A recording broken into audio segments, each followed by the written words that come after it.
సందర్భంగా మీ ద్వారా వారికి తెలియపరుస్తున్నాను. ఏమని? తాకట్టులో సచివాలయం జగన్ సర్కారు మరో రుణం. ఏం పోయేగానే వచ్చినాయా మీకు? అర్థం పర్థం ఉందా? పచ్చి అబద్ధాలు. ఆంధ్రజ్యోతి, ఈనాడు పచ్చి అబద్ధాలు, పచ్చ అబద్ధాలన్నీ పచ్చి అబద్ధాలు రాసి ప్రజల్ని నమ్మించాలనేటువంటి ప్రయత్నం చేస్తున్నారు. ప్రచారం, గోబెల్ ప్రచారం అంటారే. ఆంధ్రజ్యోతులు రాయటం, ఈనాడు క్యారీ చేయటం, టీవీ5 చెప్పడం, ఈనాడు చెప్పడం, చంద్రబాబు నాయుడు మాట్లాడటం. ఇదే అక్రమం. సెక్రటేరియట్ని తాకట్టు పెడతారా?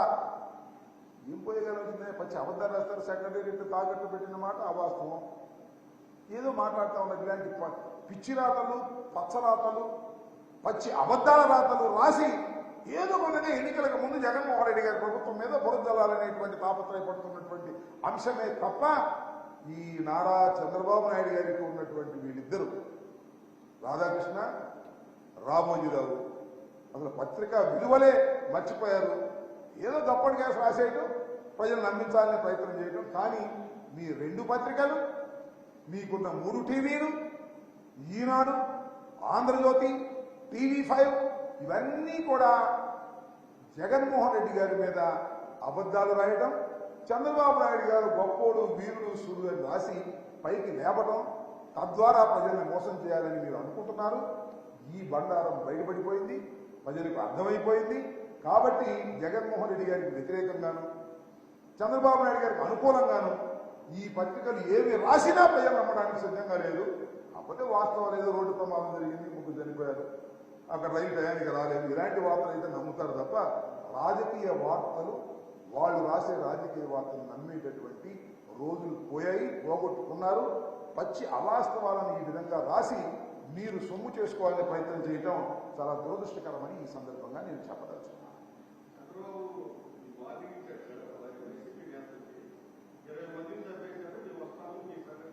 ఏమంటాడు?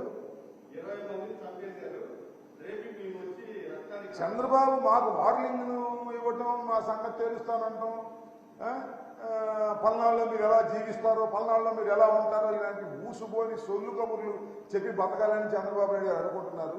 నేను మనవి చేస్తున్నా, చంద్రబాబు నాయుడు గారి కాలంలో కన్నా సరే అక్కడక్కడ చెదురుమదురు సంఘటనలు జరుగుతాయి, వ్యక్తిగతంగా కొన్ని కారణాల వల్ల మర్డర్లు జరిగినటువంటి సంఘటనలు కూడా ఉన్నాయి. కానీ రాజకీయ కక్షలు ఎక్కడ జరగలేదు. చెదురుమదురుగా ఎక్కడ జరిగినా వాటిని సెపరేట్ చేసేటటువంటి పద్ధతుల్లో ఉన్నాం. శాంతి భద్రతలు పలనాడులో చంద్రబాబు నాయుడు గారి కాలం కన్నా చాలా బేషుగా ఉన్నాయి. రాసుకోండి అన్ని పత్రికలు. కాబట్టి చర్చకు సిద్ధంగా ఉన్నానని కూడా ఈ సందర్భంగా మనం చేస్తున్నాం.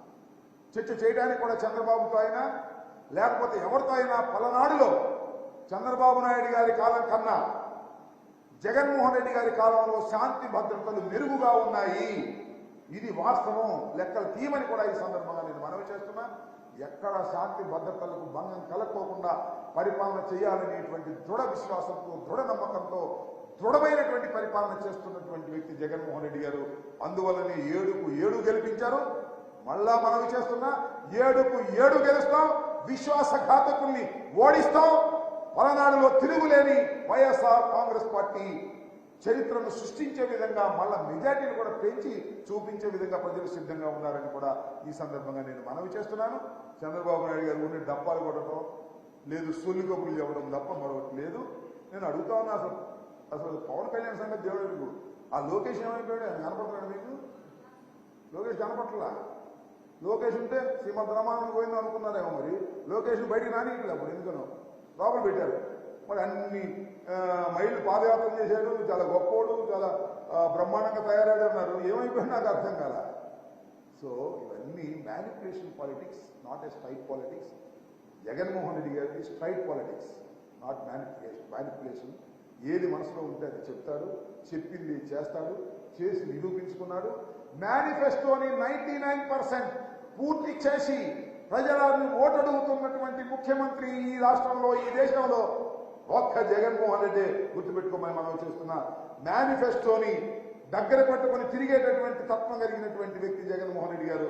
కానీ చంద్రబాబు నాయుడు గారు మేనిఫెస్టోని బుట్టదాఖలు చేశాడు, కనపడకుండా చేశాడు. ఎవరిని అడుగుతాడని భయం వేసి అలాంటి దుర్మార్గమైన రాజకీయాలు చేసినటువంటి వ్యక్తి ఆ దుర్మార్గ రాజకీయాలకు కాలం చెల్లింది. చంద్రబాబు కాలం చెల్లింది. పవన్ కళ్యాణ్ కాలం చెల్లింది. మొత్తం టోటల్గా అపోజిషన్స్ ఎవరైతే ఉన్నారో తెలుగుదేశం జనసేన రెండు కలిసినా కూడా వారి కాలం చెల్లినటువంటి పార్టీలుగానే ప్రజలు భావిస్తున్నారు. జగన్మోహన్ రెడ్డి గారే మళ్ళా అత్యద్భుతమైన 175 సీట్లు గెలుచుకొని ఈ రాష్ట్రానికి ముఖ్యమంత్రి కాబోతున్నాడనే విషయం అందరికీ అర్థమవుతూనే ఉంది. ఈ సిద్ధం తర్వాత 4వ సిద్ధం తర్వాత అద్భుతంగా అర్థమైపోతుంది. దానిలో ఏ విధమైన సందేహం లేదు. 1వ సిద్ధం, 2వ సిద్ధం, 3వ సిద్ధం రేపు 10వ తారీఖు